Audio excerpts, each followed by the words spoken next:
Antes de mergulhar nesta história incrível, considere se inscrever no canal e ativar o sininho.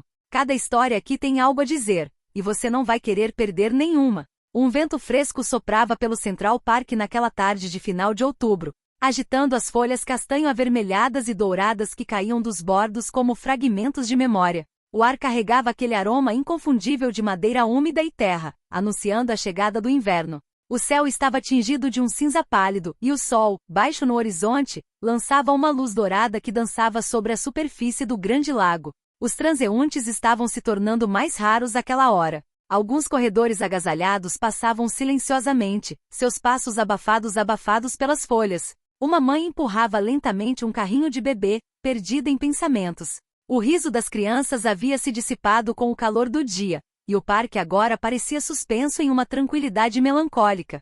Sentado em um banco de ferro forjado perto da beira da água, Alexander White parecia esculpido em pedra. Seu paletó preto era perfeitamente cortado, a gravata perfeitamente atada, mas um cansaço imperceptível pesava sobre seus ombros. A seus pés, uma xícara de café pela metade tremia ao vento. Ao lado dele, sua filha de 8 anos, Emily, estava encolhida em sua cadeira de rodas com as mãos entrelaçadas no colo, o olhar perdido nos reflexos trêmulos da água. Durante 3 anos, desde aquele dia fatídico, ela mal havia falado. Observava o mundo sem realmente pertencer a ele, como se uma parte dela tivesse permanecido presa naquele momento suspenso, pouco antes do impacto. O acidente foi brutal. Um sedã em alta velocidade, dirigido por um homem bêbado, atropelou o carro da família quando este saía de um teatro. Alexander escapou sem um arranhão, como se estivesse protegido por um destino irônico. Sua esposa, Claire, morreu instantaneamente, com o corpo despedaçado pela força do impacto.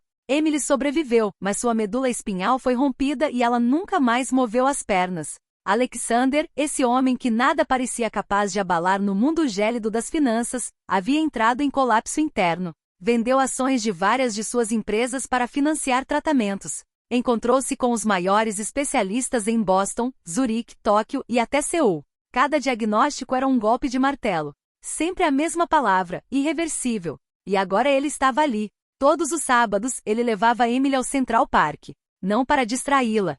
Ela não estava mais respondendo, mas para dar sentido à rotina, para se apegar a algo vivo. Às vezes, ele contava histórias para ela. Outras vezes, permanecia em silêncio, como hoje. Enquanto o céu escurecia lentamente e os primeiros postes de luz acendiam no parque, uma figura apareceu no final do caminho. Um homem se movia lentamente, arrastando atrás de si uma velha carroça de metal que rangia a cada passo. Usava um paletó longo e puído, outrora talvez preto, agora manchado e puído. Sua barba grisalha obscurecia parcialmente um rosto marcado pela vida, mas seus olhos eram de um azul penetrante, quase translúcido. Um azul que Alexandre jamais vira, nem nos negócios nem em seus pesadelos. O carrinho continha garrafas vazias, jornais amassados e um saco de dormir enrolado. O homem parou em frente a eles, a poucos passos do banco. Olhou para eles sem medo ou hostilidade. Então ele falou com uma voz profunda, calma e estranhamente suave. Senhor, ele disse calmamente, posso restaurar a capacidade de sua filha andar. O tempo pareceu parar. O vento parou, os sons do parque desapareceram. Alexander sentiu o coração disparar. Lentamente virou a cabeça em direção ao homem. O que você disse? Ele sussurrou com a garganta apertada. O estranho deu um passo à frente. Emily olhou para ele pela primeira vez em dias. Eu posso curá-la, repetiu ele. Se você concordar. Alexander levantou-se de um salto, com as feições tensas entre raiva, incompreensão e uma esperança perigosa que ele não ousava mais se permitir sentir. Seus olhos, escuros e vivos, fitavam o homem como se quisesse arrancar-lhe a verdade com a força do olhar. Tá brincando comigo? Ele rugiu, sua voz quebrando o silêncio do parque. Você sabe quem eu sou? Seu tom não era uma pergunta, mas uma ameaça. Este homem, este estranho vestido como um fantasma errante, ousou reacender uma chama que Alexander havia trabalhado incansavelmente para extinguir. 3 anos de sofrimento, desilusão, luto e certezas médicas que ele aprenderá a aceitar, ou pelo menos a usar como armadura. O homem não se mexeu.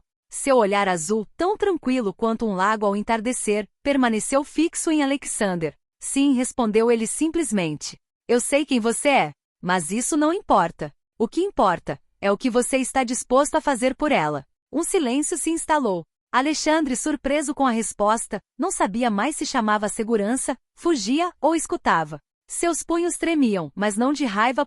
Era medo. O medo de que esse homem diga a verdade. De que tudo mude. Ou pior, de que ele minta e destrua Emily mais uma vez. Ao lado dele, Emily, normalmente tão imóvel, virou a cabeça. Seus olhos castanhos pousaram no velho com uma mistura de curiosidade e cautela. Ela piscou várias vezes como se tentasse enxergar além daquilo que ele aparentava. O mendigo ajoelhou-se lentamente até a altura dele, apoiando o joelho no cascalho molhado. O estalar distante das folhas nas árvores pareceu silenciar, dando lugar a este momento suspenso. Seu nome é Emily, não é? Ele perguntou, sua voz quase um sussurro, como uma prece. Ela assentiu timidamente, os dedos cerrados em volta do braço da cadeira. Um brilho de luz cruzou seus olhos. Um eco da infância. Daquela que ela havia perdido cedo demais. Você acredita em milagres, Emily? Ela deu de ombros, sem olhar para ele. Sua boca se abriu ligeiramente e depois se fechou. Finalmente ela respondeu. Não sei mais.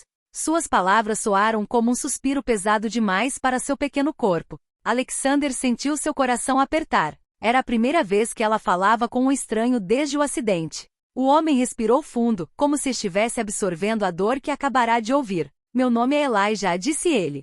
O que estou lhe oferecendo não é um truque de mágica. Não é uma mentira. Não é um milagre. É uma vestir. Mas isso tem um preço. Alexandre, ainda de pé, cruzou os braços.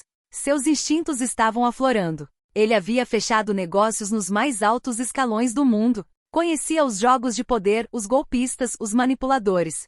Quanto? Ele perguntou num tom seco, quase cínico.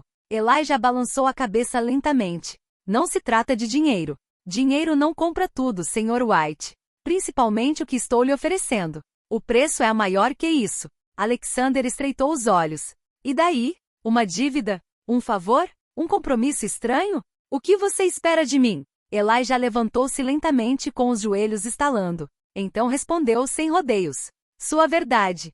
Seu orgulho. Sua maneira de ver o mundo. Você terá que desista do que você acha que sabe. Porque esse dom, ele só cura aqueles que concordarem em acreditar, sério. Requer entrega, confiança e fé. Alexander soltou uma risada nervosa, quase amarga. Ele passou a mão na testa. Você é louco, sussurrou ele. Completamente louco. Mas se estiver falando a verdade, e então prove. Elijah deu um passo em direção a Emily com um olhar suave e respeitoso. Agachou-se novamente e lentamente estendeu a mão para os joelhos imóveis dela. Igual. Você vai sentir calor primeiro, depois um formigamento, explicou ele. Me conta como é, ok? Emily fechou os olhos. Alexandre não respirava mais. Os segundos se estenderam. Então, de repente, um suspiro. Emily arregalou os olhos, brilhando como se refletissem a luz do céu inteiro. Pai, ela sussurrou. O quê? Disse Alexander, inclinando-se para a frente. Sinto minhas pernas. Na manhã seguinte, o sol de outubro entrava em camadas douradas pelas janelas do chão ao teto da mansão White, aninhada na Park Avenue. As paredes, normalmente tão silenciosas e gélidas, vibravam com uma tensão estranha. Na grande sala de estar adornada com mármore, pinturas impressionistas e tapetes persas, algo inimaginável estava acontecendo. Emily está em ascensão. Sem ajuda. Sem ser levantada. Ela colocou um pé descalço no chão encerado, depois o outro, hesitante, como se redescobrisse a gravidade. Suas pernas tremiam levemente, como dois galhos frágeis sob o peso de um milagre. Mas ela permaneceu de pé. E então ela deu um passo. Outro. E mais um. Num canto da sala, Alexander estava de pé, cambaleando, filmando a cena com a mão trêmula. Seu celular vibrava entre os dedos como um pássaro preso. Suas lágrimas escorriam livremente. Não lágrimas discretas e dignas. Não grandes soluços abertos, de um homem quebrado que reencontra parte de sua alma. Ao seu redor, a equipe doméstica acostumada à ordem, à perfeição e à frieza, estava em estado de choque. A governanta cobriu a boca com os olhos lacrimejando. Um dos mordomos deixou cair a xícara que segurava. Ninguém entendeu. Mas todos viram. Emily estava caminhando. Médicos foram chamados com urgência. 2 renomados neurologistas, um da Colômbia e o outro, vindo de helicóptero de Boston, realizaram ressonâncias magnéticas, testes motores e exames sensoriais detalhados. Todos os registros confirmaram o que já se sabia: lesão medular completa e irreversível.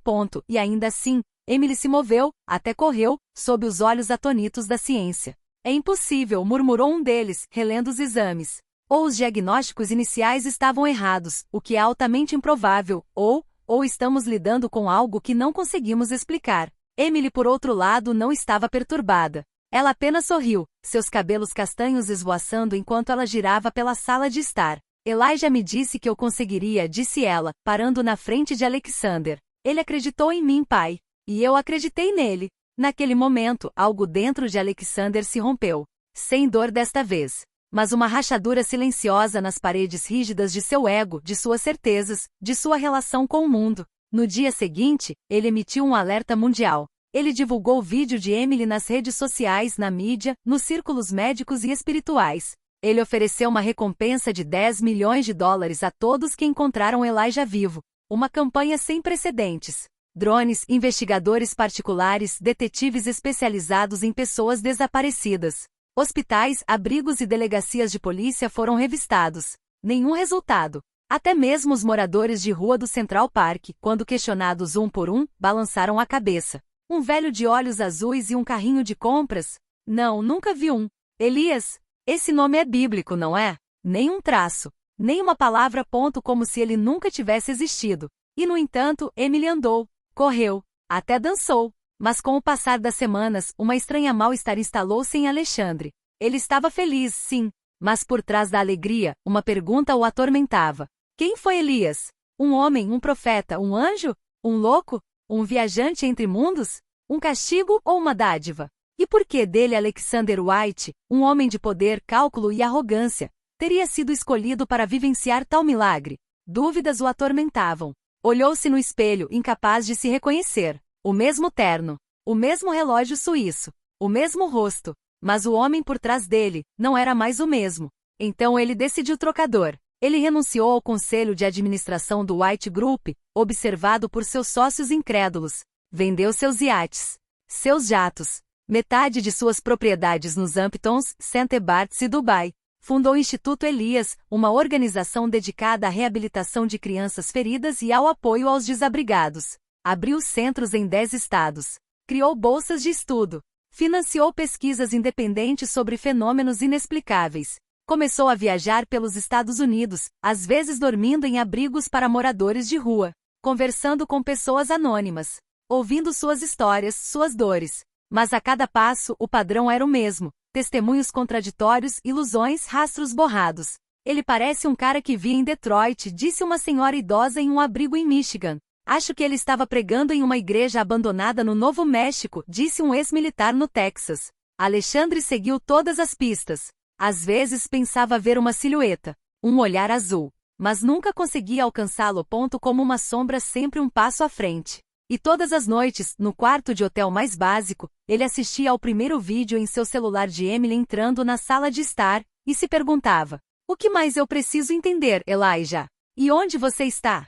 5 anos se passaram. Emily havia crescido. Seus cabelos, antes presos por presilhas infantis, agora fluíam livremente, emoldurando um rosto determinado e imbuído de uma força serena. Aos 16 anos, ela já era mais do que uma sobrevivente. Ela era uma voz, uma figura em ascensão na defesa de cuidados médicos acessíveis e humanos. Nas escolas, nos hospitais, nas redes sociais e até na ONU, ela contou sua história, a de um homem que surgiu do nada, de um milagre sem explicação, de um amor que transcendeu a lógica. Alguns o admiravam fervorosamente, convencidos de que se tratava de um jovem santo. Outros, mais cínicos, questionavam tudo. Ela nunca ficou paralisada, disseram. É tudo um golpe da mídia. Mas Emily nunca respondeu a essas acusações. Ela sorriu pacificamente.